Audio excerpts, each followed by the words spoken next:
ನನ್ನ ಪ್ರೀತಿಯ ಸಮಸ್ತ ಕನ್ನಡಿಗರಿಗೆ ಈ ನಿಮ್ಮ ವಿನಯ್ ಕುಮಾರ್ ಮಾಡುವ ನಮಸ್ಕಾರಗಳು. ಇವತ್ತು ಕೆಸೆಟ್ ಪರೀಕ್ಷೆಗೆ ಸಂಬಂಧಪಟ್ಟಂತೆ ಅರ್ಜಿ ಸಲ್ಲಿಸೋದಕ್ಕೆ ಒಂದು ಅಧಿಸೂಚನೆಯನ್ನು ಹೊರಡಿಸಿದ್ದಾರೆ. ಅದರ ಬಗ್ಗೆ ಮಾಹಿತಿ ಕೊಡೋಣ ಅಂತ ಈ ಒಂದು ವಿಡಿಯೋ ಮಾಡ್ತಾ ಇದ್ದೀನಿ. ವಿಡಿಯೋನ ಕೊನೆವರೆಗೂ ನೋಡಿ, ಯಾವುದೇ ಕಾರಣಕ್ಕೂ ಮಿಸ್ ಮಾಡ್ಕೋಬೇಡಿ. ವಿಡಿಯೋದಿಂದ ನಿಮಗೆ ಹೆಚ್ಚಿನ ಮಾಹಿತಿಯನ್ನು ತಿಳಿಸೋ ಪ್ರಯತ್ನ ಮಾಡ್ತೀನಿ, ಆದರೆ ಸ್ವಲ್ಪ ಜಾಸ್ತಿ ಕೊರೆಯೋದಕ್ಕೂ ಹೋಗಲ್ಲ, ಸ್ವಲ್ಪ ಲೈಟಾಗಿ ಹೇಳ್ತಾ ಹೋಗ್ತೀನಿ. ಹೆಚ್ಚಿನ ಒಂದು ಮಾಹಿತಿಗಾಗಿ ಅಧಿಕೃತ ಅಧಿಸೂಚನೆ ಒಂದು ಡಿಸ್ಕ್ರಿಪ್ಷನಲ್ಲಿ ಹಾಕಿರ್ತೀನಿ. ಹೆಚ್ಚಿನ ಮಾಹಿತಿಯನ್ನು ಕ್ಲಿಕ್ ಮಾಡ್ಕೊಂಡು ನೋಡ್ಬೋದು. 2025 ಕೆಸೆಟ್ ಪರೀಕ್ಷೆಗೆ ಈ ಸಲ ಅರ್ಜಿಯನ್ನು ಆಹ್ವಾನಿಸಿದ್ದಾರೆ. ಅದರ ಬಗ್ಗೆ ಸ್ವಲ್ಪ ಲೈಟಾಗಿ ಮಾಹಿತಿಯನ್ನು ಕೊಡ್ತಾ ಹೋಗ್ತೀನಿ. ಕರ್ನಾಟಕ ರಾಜ್ಯ ಸಹಾಯಕ ಪ್ರಾಧ್ಯಾಪಕರ ಅರ್ಹತಾ ಪರೀಕ್ಷೆ ಅಂದರೆ ಕೆಸೆಟ್ ಪರೀಕ್ಷೆಯನ್ನು ನಡೆಸಲು ಕರ್ನಾಟಕ ಪರೀಕ್ಷಾ ಪ್ರಾಧಿಕಾರ ಅರ್ಜಿಯನ್ನು ಆಹ್ವಾನಿಸಿದೆ. ಅರ್ಜಿಯನ್ನು ಸಲ್ಲಿಸಲು ಸ್ನಾತಕೋತ್ತರ ಪದವಿಯನ್ನು ಪಡೆದಿರಬೇಕು. ಗರಿಷ್ಠ ವಯೋಮಿತಿ ನಿಗದಿಪಡಿಸಿರೋದಿಲ್ಲ, ಅಂದರೆ ಯಾವುದೇ ವಯೋಮಿತಿಯನ್ನು ನಿಗದಿಪಡಿಸಿಲ್ಲ.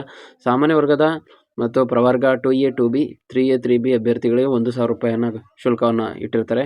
ಪ್ರವರ್ಗ 1 ಪರಿಶಿಷ್ಟ ಜಾತಿ, ಪರಿಶಿಷ್ಟ ಪಂಗಡ, ಅಂಗವಿಕಲ ಮತ್ತು ತೃತೀಯ ಲಿಂಗಿಗಳಿಗೆ 700 ರೂಪಾಯಿಯನ್ನು ನಿಗದಿಪಡಿಸಿರ್ತಾರೆ.